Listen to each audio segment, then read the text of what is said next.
أعوذ بالله من الشيطان الرجيم. بسم الله الرحمن الرحیم.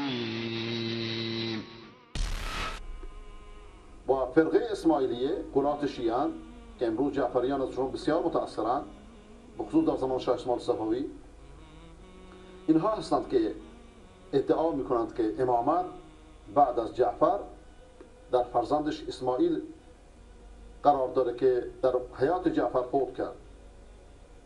فرقه ای گفتند که امام بعد از جعفر محمد ابن اسماعیل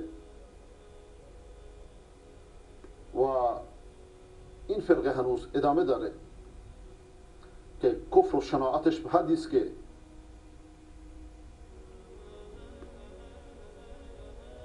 انسان فقط کافیه کتابش احسان الهی ظهیر و راجب اسماعیلی بخونه تا اینا رو بشناسه. و اینا ادعا میکنند که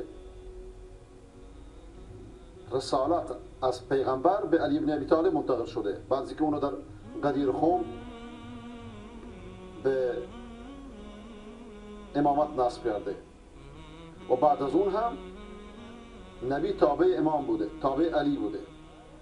اقوال بعضی از اسماعیلی اینه. و امامت، اینا 7 امامی هست، در 7 فرزند اولاد علی بن ابی طالبه و محمد بن اسماعیل نمرده، رفته به سرزمین روم و اون قائمه. ببین هر کدوم از اینا یه رومی میتراشه، یه هندی میتراشه، یه چیزی میتراشه برای سرگرم کردن مردم، برای دوشیدن مردم. و اون باز میگرده و دوباره شریعت رو نسخ میکنه و شریعت جدیدی میاره که مال محمد بن علیه.